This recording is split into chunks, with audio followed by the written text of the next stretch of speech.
Welcome to the Deep Dive. We sift through stacks of info, pull out the key takeaways, all to help you get, well, truly informed. Today, we're jumping into something most of us find pretty fascinating: body transformation, weight management. Seems like there's always some new thing popping up, promising an easier path. So our deep dive is going to unpack what some are calling the next evolution of weight management. We're focusing specifically on keto gummies and also apple cider vinegar gummies, ACV gummies, looking at the science, the claims, what's practical. Exactly. Our goal here is to cut through, all the marketing hype. We'll look at the actual mechanisms, what the evidence in our source material really says, and what people are actually experiencing. And crucially, we want to flag what you should look out for.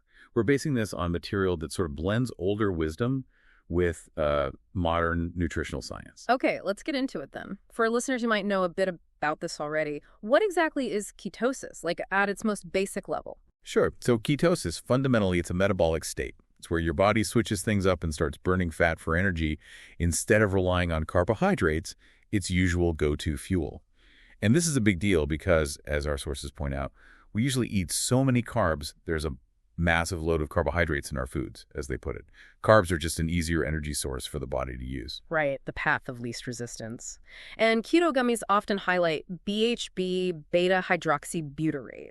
How does that specific ingredient help someone actually get into ketosis? Okay, so BHB, it's what's called an exogenous ketone.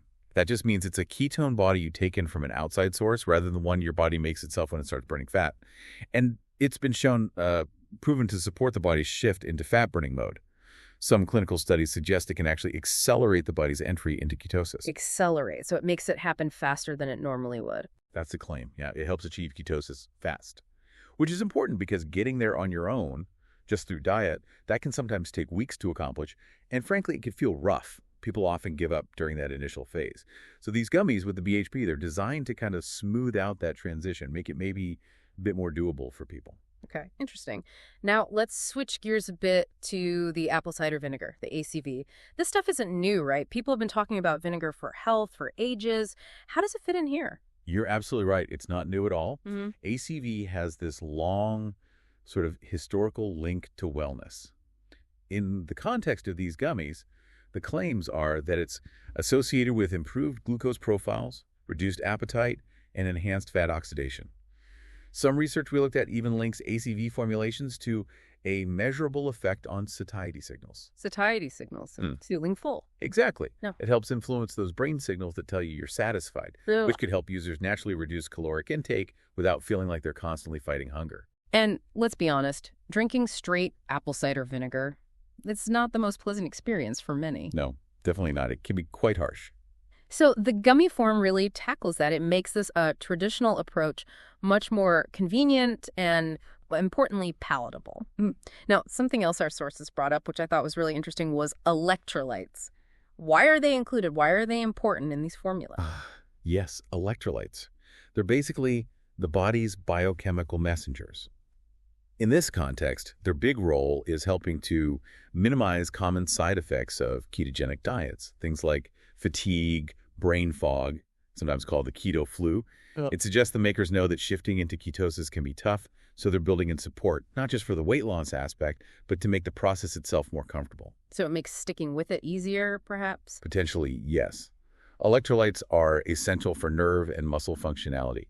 They really support hydration, muscle function, and sustained energy right when your body's making that significant metabolic change. Okay, so we have the BHB potentially speeding up ketosis, the ACV helping with appetite and maybe fat oxidation, and electrolytes for support. What happens when you supposedly use the keto gummies and the ACV gummies together? Is there a synergy? Well, the materials we reviewed definitely claim a synergistic effect. Yeah. The idea is the BHB stimulates rapid onset of ketosis, getting that fat burning going quickly. Meanwhile, the ACV amplifies appetite control through neurochemical pathways, so it's working on those hunger signals in the brain. And the electrolytes are there providing that stability underneath it all. Precisely, providing metabolic stability during this transition.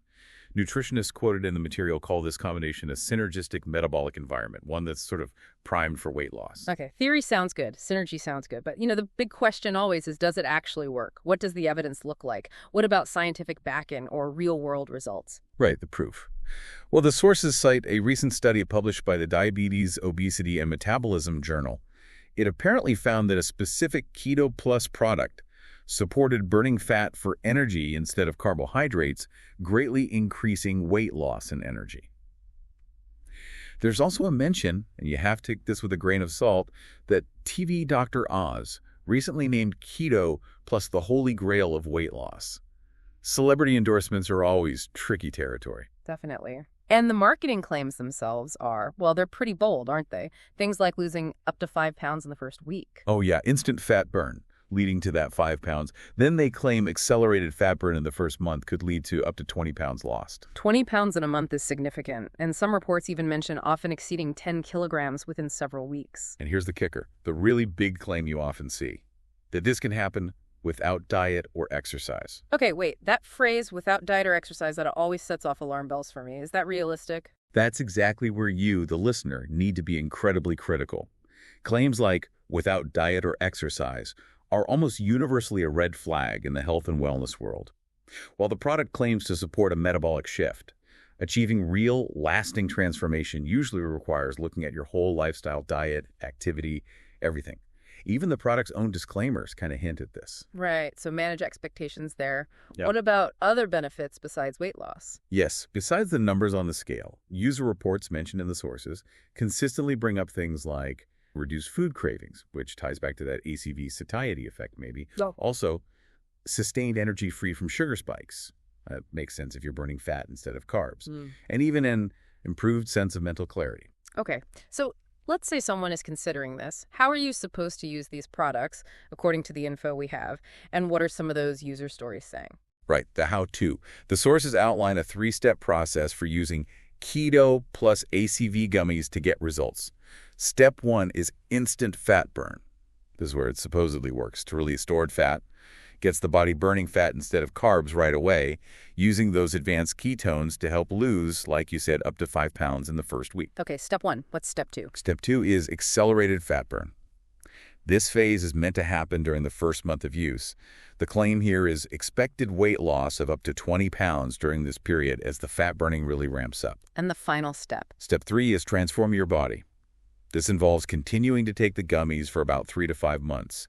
The idea is this helps to stabilize your appetite, maintain the weight loss, and sort of solidify that transformation in your new body. Okay, a 3-stage process. And the sources shared some specific stories, didn't they? Real success stories. They did. There was Ashley R., who apparently cried after losing her first 10 pounds. A significant emotional moment for her, clearly. Then Isabella N., who was reportedly shocked after losing 20 pounds in 30 days. Which lines up with that accelerated phase claim. Wow, okay. And Darren K., who mentioned his body fat percentage dropping significantly from a whopping 26% body fat down to 16% in 4 months. That's quite a change in body composition. Those are compelling anecdotes. Does the material suggest any professional validation for these kinds of results? It does mention that nutrition professionals increasingly validate these outcomes, saying that these results align with observed clinical data, though again, it's important to know the context of who is saying that and where it's published. Absolutely. Which brings us to a really crucial point. We've heard the science pitch, the synergy idea, these bold claims, the success stories. But what about the risks? What should you, the listener, really keep in mind if you're exploring supplements like these? This is so important. You have to remember, the marketplace surrounding ketogenic supplements is rife with bold claims. Always, always apply scientific scrutiny. Don't just take the marketing at face value. The advice given is very practical. First, verify product authenticity. Make sure you're buying the real deal, not a knockoff. That seems especially relevant online. Very much so. Also, seek supplements with transparent ingredient labeling. You should know exactly what you're putting in your body. And critically, consult healthcare professionals before major dietary changes or starting new supplements, especially if you have underlying health conditions. That consultation piece feels non-negotiable. Absolutely.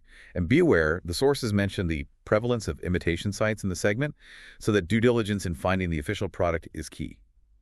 For what it's worth, the specific product examined in our sources, Peak Wellness Keto, it appears to uphold manufacturing and labeling standards. It's noted as being certified by Good Manufacturing Practices, GMP. Okay, GMP certified. That's basically a quality control standard for manufacturing, right? Exactly. It means the manufacturing process meets certain quality standards. Doesn't guarantee effectiveness for you, but it speaks to the production quality itself. Yeah, and we absolutely have to mention the disclaimers that usually come with these products. They're vital context. What did our sources say?